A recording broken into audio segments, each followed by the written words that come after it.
Morning बच्चों। बेटा पिछले वीडियो में हमने आपको एक्सरसाइज 1.5 दी थी, जिसमें से हमने आपसे कुछ क्वेश्चंस दिए थे और कहा था कि इसमें जिसे प्रॉब्लम हो वो पूछेंगे, बट केवल एक स्टूडेंट के अलावा किसी ने कुछ नहीं पूछा। इसका मतलब है कि आप लोग शायद वर्क टाइम टू टाइम कर नहीं रहे हैं, या वर्क समझ कर देख नहीं रहे, या कर ही नहीं रहे। ठीक, तो ऐसा करो कि प्रतिदिन जो वर्क आए प्रतिदिन करो, जो प्रॉब्लम हो उसको व्हाट्सएप ग्रुप पर पूछो। ठीक है, अब आगे देखते हैं हम लोग। उसी के साथ जो प्रश्नावली 1.5 कराई थी, 1.5 जो बताया था, उसी के साथ चैप्टर 1 जो है हमारा वो खत्म हो गया है। ठीक है, आज से अगला चैप्टर सेकंड जो पढ़ेंगे उसका नाम है घन और घनमूल। अभी पहले वाले चैप्टर में पढ़ा था हम लोगों ने वर्ग और वर्गमूल, और इस चैप्टर में पढ़ना है घन और घनमूल। दोनों लगभग सिमिलर हैं, थोड़ी सी चीज अलग है, बाकी लगभग सिमिलर है, एक जैसे ही है। वर्ग और वर्गमूल में हमने क्या पढ़ा था? वर्ग निकालने के लिए क्या बताया था? जब किसी संख्या का गुणा उसी संख्या से करते हैं तो प्राप्त गुणनफल को क्या कहते हैं? उस संख्या का वर्ग कहते हैं, या उस संख्या के वर्ग कहलाता है। ठीक है, आज जब घन पढ़ेंगे तो सबसे पहले घन और घनमूल में घन की बात करते हैं। घन पढ़ेंगे सबसे पहले। घन क्या होता है? ठीक, यदि किसी संख्या को, पहले ध्यान से सुनेंगे कि घन क्या होता है। यदि किसी संख्या को उसके 3 बार गुणा करने पर, किसी संख्या को उसके 3 बार गुणा करने पर जो प्राप्त संख्या होगी वो उसकी 3 घात या घन कहलाती है। बात समझ में आई? यदि कोई संख्या है उसको हम उसी संख्या से 3 बार गुणा करेंगे। क्या करेंगे? 3 बार गुणा करेंगे, तो जो प्राप्त होगी हमें संख्या, जो संख्या प्राप्त होगी गुणा करने पर, उसको 3 घात या घन कहते हैं। उस संख्या का क्या कहते हैं? घन कहते हैं। ठीक है, जैसे एग्जांपल के तौर पे समझने पहले, जैसे 2। अब 2 का हमें घन निकालना है। क्या निकालना है? घन। तो हमने क्या होता है कि वर्ग में हम कितनी पावर लगाते थे? 2, और घन में कितनी बार गुणा करना? 3, तभी तो उसे कहते हैं 3 घात। तो इसमें क्या करेंगे? 2 का अगर घन निकालना है तो 2 की पावर 3 लगाएंगे। क्या लगाएंगे? 3। और हमें क्या होता है? यदि किसी संख्या को उसके उसी संख्या से 3 बार गुणा, यानी 2 × 2 × 2, 3 बार गुणा किया। अब इसको गुणा करेंगे तो कितना आ जाएगा? 8 आएगा। तो यानी कि 2 का 8 जो है वो 2 का 3 घात बोल सकते हैं कि 2 का 3 घात है 8, या आप इसी को कह सकते हैं कि 2 का घन है 8। 2 का घन है 8। समझ में आ गई बात? आप इसी को बोल सकते हो कि 2 का 3 घात है 8, या इसी को बोल सकते हैं आप 2 का घन है 8। समझ में आ गई बात? ठीक है, यानी कि वर्ग निकालने में हम 2 बार गुणा करते थे, और घन निकालने में हम 3 बार गुणा करेंगे। कितनी बार गुणा करेंगे? 3 बार। चीज क्लियर हो गई? ठीक, अब आगे देखते हैं। अब किसी भी संख्या का अगर घन करना हो, अगर आपको दे दिया जाए कि 11 का घन निकालिए, तो क्या करेंगे आप? 11 की पावर 3 लगा देंगे, और उसको कितनी बार मल्टीप्लाई करेंगे? 3 बार। 11 × 11 × 11। ठीक, 3 बार गुणा करेंगे और जो गुणनफल आएगा वही हो जाएगा 11 का घन। ठीक है, समझ में आ गई होगी बात? वर्ग में सीधी सी बात है कि वर्ग में 2 बार गुणा करते थे और घन में 3 बार गुणा करना। ठीक, अब वर्ग के कुछ गुण हैं, उनको देख लेते हैं। सॉरी, घन के कुछ गुण। तो घन के गुण क्या है? घन के गुण, क्वालिटी क्या है इसकी? पहला गुण क्या है? जैसे हमने वर्ग में गुण कराए थे कि वर्ग के क्या गुण होते हैं, उसी तरह घन के गुण है।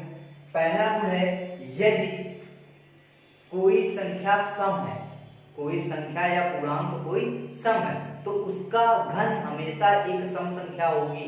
जैसे वर्ग में बताया था कि किसी भी सम संख्या का वर्ग हमेशा क्या होता है? सम संख्या होता है। उसी तरह सेम किसी भी सम संख्या का घन भी हमेशा सम संख्या होता है।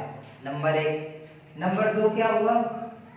नंबर 2 ध्यान से सुनेंगे, उसी का उल्टा, कि किसी भी विषम संख्या का घन, किसी भी विषम संख्या का घन हमेशा एक विषम संख्या होती है। क्लियर? नंबर 3, किसी भी ऋणात्मक संख्या का घन, किसी भी ऋणात्मक संख्या का घन हमेशा एक ऋणात्मक संख्या होती है। किसी भी ऋणात्मक संख्या का घन एक हमेशा ऋणात्मक संख्या होती है। ऋणात्मक मतलब माइनस। ठीक।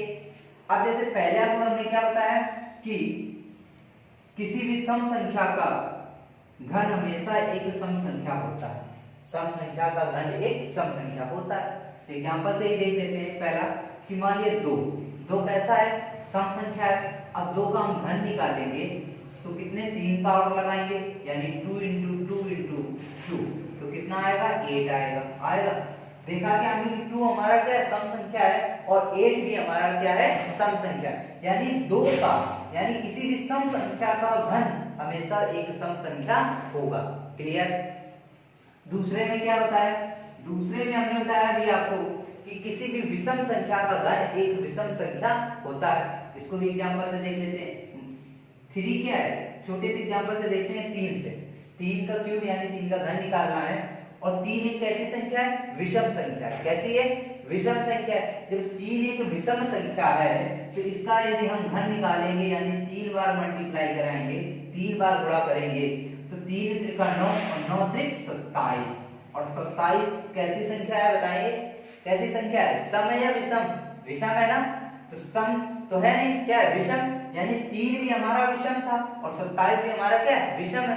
यानी कि किसी भी विषम संख्या का घन हमेशा एक क्या होगा, विषम संख्या ही होगा।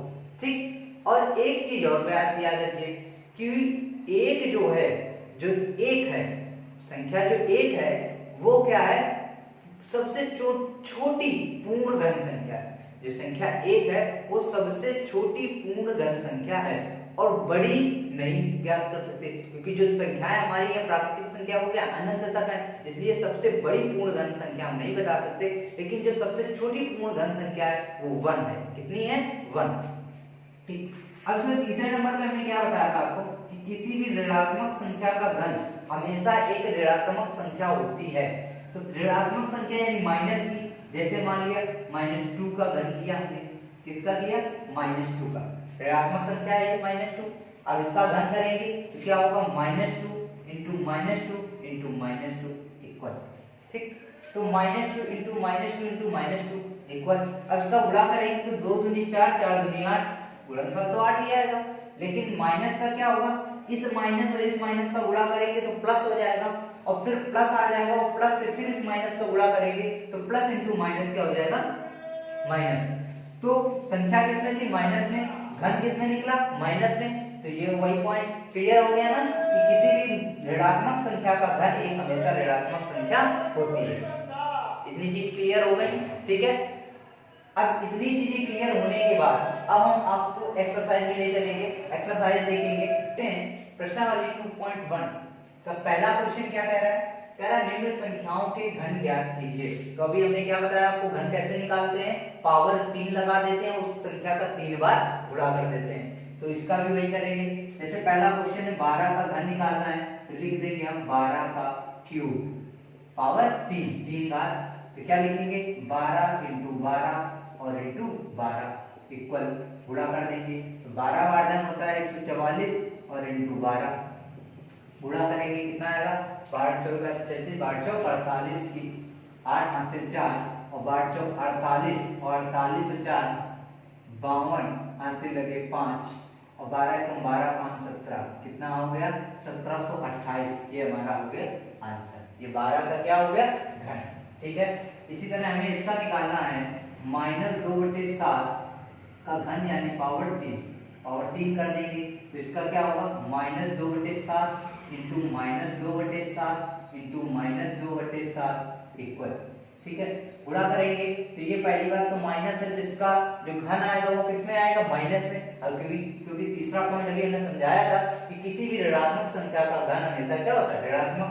तो 2 दूनी 4, 4 दूनी 8, ये किसमें आएगा, माइनस में, बटे 7 × 49 और 49 7 × 63 हासिल 6 और 7 चौक 28 और 8 6 14 यानी 34, यानी 343 आएगा। कितना आएगा, 343। गुणा करके देख लो, 7 × 7 × 7, 7 × 63 3 हासिल 6 और 7 चौक 28 और 28 6 8 6 14 और 34 आएगा, यानी 343।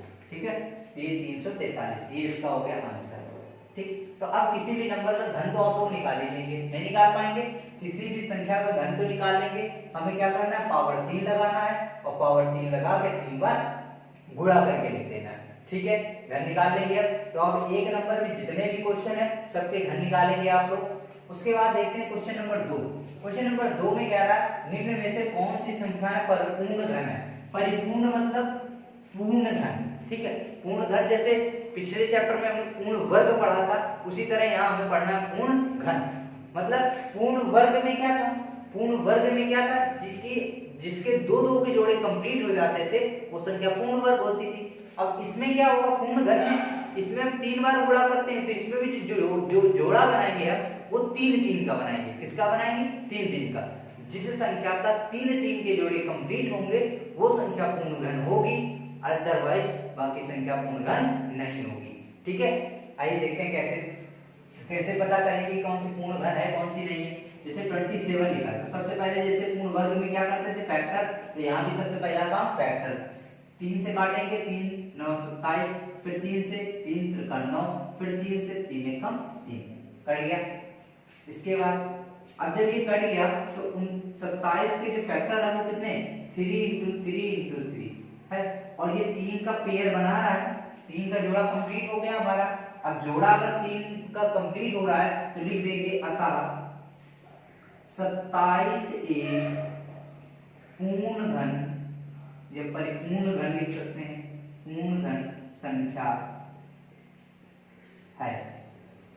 ठीक है, अतः 27 एक पूर्ण घन संख्या है। अगर ये 3 का जोड़ा कंप्लीट ना होता तो इसको ये पूर्ण घन संख्या नहीं होती। आगे दूसरा लेते हैं, दूसरा एग्जाम्पल दिया है क्वेश्चन 81 के फैक्टर करेंगे तो ये भी 3 से कटेगा, 3 दूनी 6 और 3 सते 21, फिर 3 से काटेंगे 3 9 27, फिर 3 से काटेंगे 3 त्रिका 9, फिर 3 से काटेंगे 3 एकम 3। ठीक, तो 81 के गुणनखंड कितने आ गए, 3 × 3 × 3 और × 3। अब यहाँ 3 का एक जोड़ा कंप्लीट हो गया, लेकिन ये 3 जो है वो बच गया ना, ये 3 का जोड़ा तो कंप्लीट हो गया, लेकिन ये एक सिंगल 3 बच गया। अब यही बचना नहीं चाहिए, ये सारे जो गुणनखंड है वो 3 के जोड़े पे होने चाहिए, लेकिन ये सारे गुणनखंड 3 के जोड़े पे नहीं है, एक इसमें क्या बच रहा। तो लिख देंगे अतः 81 यानी 81 एक पूर्ण घन संख्या नहीं है, पूर्ण घन संख्या नहीं है। ठीक, आ गया समझ में? ये अगर 3 के पेयर कंप्लीट हो रहे हैं गुणनखंड सारे तो पूर्ण घन संख्या है, अगर 3 के पेयर कंप्लीट नहीं हो रहे तो पूर्ण घन संख्या नहीं है। जैसे हम लोग पूर्ण वर्ग में क्या करते थे, 2 के जोड़े बनाते थे, अगर पूरे गुणनखंड 2 के जोड़े के रूप में आ जाते थे तो पूर्ण वर्ग होता था। उसी तरह अगर यहाँ हमारे सारे गुणनखंड 3 के जोड़े में आएंगे तो पूर्ण घन होगी संख्या, अन्यथा संख्या पूर्ण घन नहीं होगी। चीज क्लियर हो गई ना? अब कर लेंगे। ठीक है, क्वेश्चन नंबर 2 के सारे क्वेश्चन इसी तरह गुणनखंड करके चेक करके नीचे लिखेंगे कि वह संख्या पूर्ण घन है या पूर्ण घन नहीं है। ठीक, कर लेंगे। ठीक, अब जो आगे क्वेश्चन नंबर 3 है और जो 4 है, ध्यान से सुनिए, क्वेश्चन नंबर 3 और क्वेश्चन नंबर 4।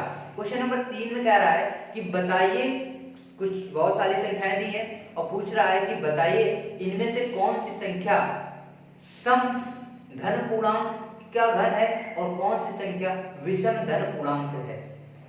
3 नंबर में आपसे पूछ रहा है कि इनमें से कौन से पूर्णांक धन सम पूर्णांक के घन है, सम धन पूर्णांक के घन है।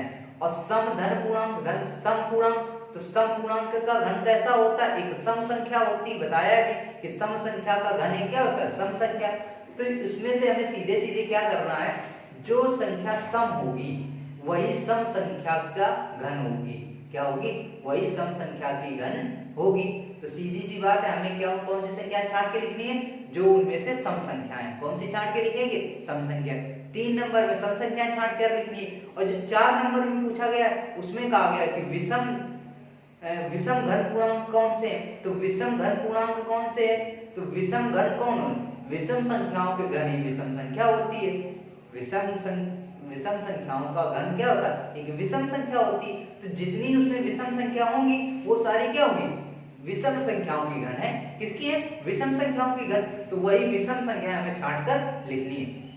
तीन, एक बार फिर से सुन लीजिए, 3 नंबर पे सम संख्याओं को छांट कर लिखना है और 4 नंबर में विषम संख्याओं को छांट कर लिखना है। ठीक है, तो 4 नंबर तक के क्वेश्चन आप कंप्लीट करेंगे इसमें। उसके आगे क्वेश्चन हम अगले वीडियो में समझाएंगे, अगले उसमें जब आपका अगला टर्न आएगा उस पर करवाएंगे। ठीक है, तो आज तक इतना ही, और आज 4 नंबर तक क्वेश्चन कंप्लीट करेंगे साफ सुथरी राइटिंग में। ठीक है।